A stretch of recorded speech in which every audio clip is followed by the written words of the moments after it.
Welcome dito sa day 4 ng ating 30 days training series on Facebook ads. In this video, pag-uusapan natin is Facebook ads versus Boost Posts. The truth behind which one works better.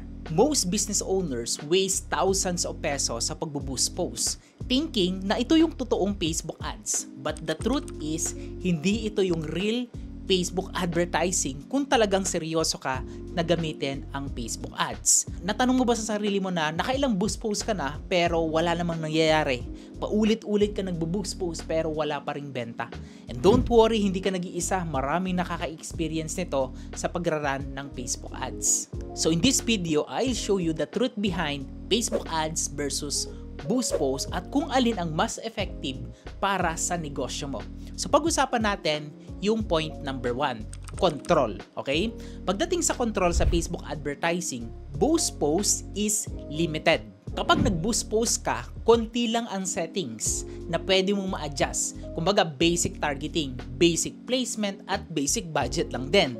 Kapag ads manager naman, it will give you a full control dun sa ads mo. So pwede kang mamili ng mga proper objective, custom audience, proper placement, at delivery optimization sa Facebook ads mo. And hindi lang yon, you can schedule at marami pang iba compare sa pag-boost post. So yung mga real advertiser, they use ads manager. Lahat ng mga serious marketers na kakilala ko or even yung mga agency owners na nag-run talaga ng FB ads, mga freelancers, mga 7-figure advertisers, ay hindi gumagamit ng boost post.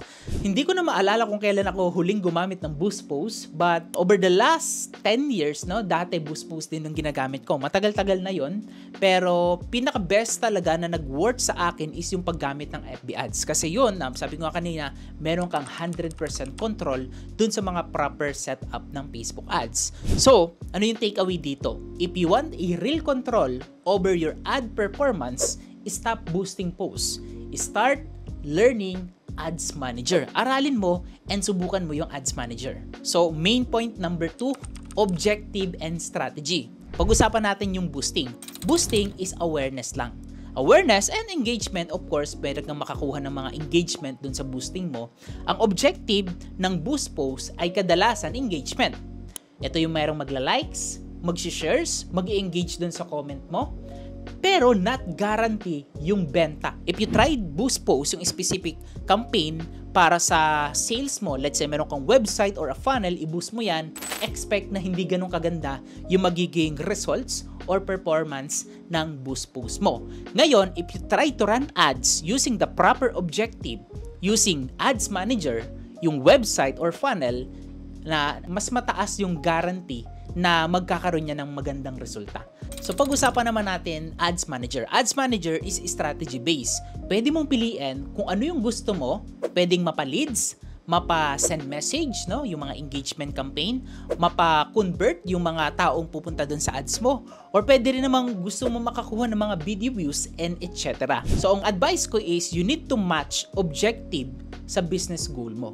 Kung ang goal mo ay sales, benta, dapat conversion ads ka gamit yung Ads Manager. Kung gusto mo ng leads, lead ads, gamit yung Ads Manager. Kung gusto mo ng brand awareness, pwede mo nang gamitin si Boost Post or pwede rin naman si Ads Manager. So ano yung takeaway dito? Your ad objective should align with your business goal. And Boost Post doesn't give you that flexibility. Pag-usapan natin ngayon yung point number 3, data and optimization. Boost Post has poor tracking. Mahirap i-track kung saan ang gagaling yung mga leads, kung sino yung mga nagkiklik, at kung nagko-convert ba sila. Ads Manager show a complete analytics. Makikita mo yung cost per results, yung frequency, gaano kadalas nakikita yung ad mo, yung CTR na click-through rate, conversion rate, napaka-importante nito, ROAS o return on ad spend, lahat ng kailangan mo para i-optimize ang campaign mo, makikita mo yan sa Ads Manager. You can test and scale inside Ads Manager. Pwede kang mag-A/B test, pwede kang mag-duplicate ng ad, pwede kang mag-scale ng budget mo, pwede mong i-refine yung targeting mo or yung audience mo para mas tumaas yung ROI ng FB ads mo. So, anong takeaway dito? Hindi mo pwedeng i-optimize kung hindi mo kayang i-measure. Boost Posts give you a vanity results, but Ads Manager gives results. Now you know na hindi sapat ang Boost Posts. Kung talagang seryoso ka sa pag-grow ng business mo gamit ang Facebook Ads, start using Ads Manager today. Like this video kung marami kang natutunan, and don't forget na rin to hit the subscribe button kasi sa next video, I'll show you the step-by-step kung paano ka magsa-set up ng Ads Manager. Ituturo ko na dun yung step-by-step setup para makapagsimula ka na rin na makapag-run ng next winning campaign mo sa Facebook Ads. So let's go, negosyante! That's it for now. My name is Coach Jay, and magkita-kita tayo on the next video.